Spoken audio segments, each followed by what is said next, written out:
Warren Buffett is one of the most successful investors in the world. He has a real-time net worth of $95.5 billion as of October 15 this year, and is the world's sixth richest person, according to the Forbes. However, a large portion of Warren Buffett's net worth was accumulated after his 50th birthday.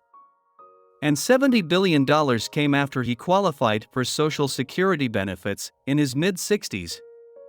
So, why has Warren Buffett's net worth increased so much in recent years? Is he changed his investment strategy? Well, the answer is actually no. Compounding is the only factor that contributed to Warren Buffett's net worth reaching its current level, and this is what we'll be discussing in today's video. In 2008, Warren Buffett issued a challenge to the hedge fund industry, which in his view charged exorbitant fees that the fund's performances couldn't justify. Protege Partners LLC accepted, and the two parties placed a $1 million bet. Warren Buffett thinks that the S&P 500 index will outperform a portfolio of hedge funds. So, he chose Vanguard's S&P 500 Admiral Fund, VFAX, as his bet while Ted Seeds, the founder of Protege Partners, picked 5 hedge funds as his bet. The names of the funds were not disclosed. This also can consider as the bet between two basic investing philosophies such as passive and active investing. Not long after the wager started on January 1, 2008, the market tanked, and the hedge funds were able to show off their strong suit, hedging. Buffett's index fund lost 37% of its value, compared to the hedge fund's 23.9%. Buffett then beat Protege in every year from 2009 through 2014, but it took 4 years to pull ahead of the hedge funds in terms of cumulative return. In 2016, Buffett gained 11.9% while Seeds only gained 0.9%. At the end of 2016, Buffett's index fund bet had gained 7.1% per year, or $854,000 in total, compared to 2.2% per year for Protege's picks, just $220,000 in total. Basically, there are two major reasons behind this success. First, investors find it challenging to outperform index funds, even the professional investors. Maybe there will be a year where an investor outperforms the index. But can the investor continue to do it for another 10 years? When given enough time, index fund will easily outperform the investor. So, as long-term investor, the goal is not outperform the market, but is survive in the market and grow along with the index. Second reason is the fee taken by the hedge fund.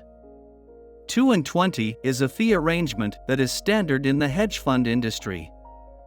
2 refers to the standard management fee of 2% of assets annually, while 20 means the incentive fee of 20% of profits above a certain threshold known as the hurdle rate. Buffett's chosen fund only takes 0.04%. Never underestimate a difference, no matter how minor. Because the profit will grow significantly with compounding. Take the annual growth rate as example. Buffett only gained 7.1% per year, while Seeds gained 2.2%. Although the difference seemed small, the profit was 4 times more. Only 10 years were spent compounding this. Therefore, how about 20 or 30 years? Here come a question. Why weren't the investors able to do better than the index fund? The mean reversion is the cause of this. Mean reversion is a financial term for the assumption that an asset's price will tend to converge to the average price over time. For an example, everyone is familiar with Cathie Wood, who founded ARK Investment Management. In 2020, she returns 153% annually, while in 2021, she returns -23.4%.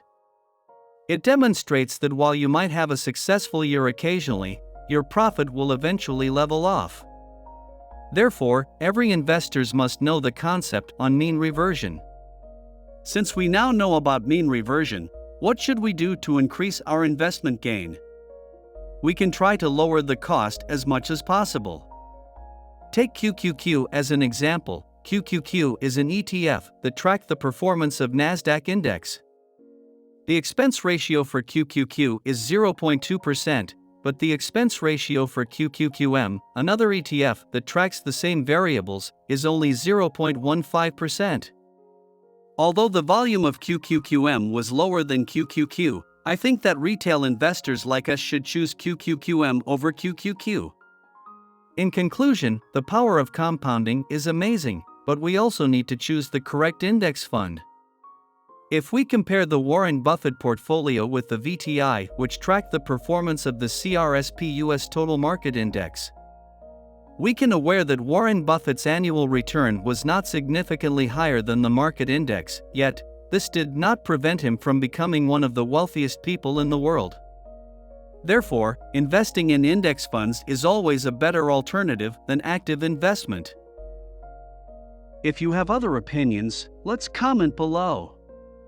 Please help to like and subscribe.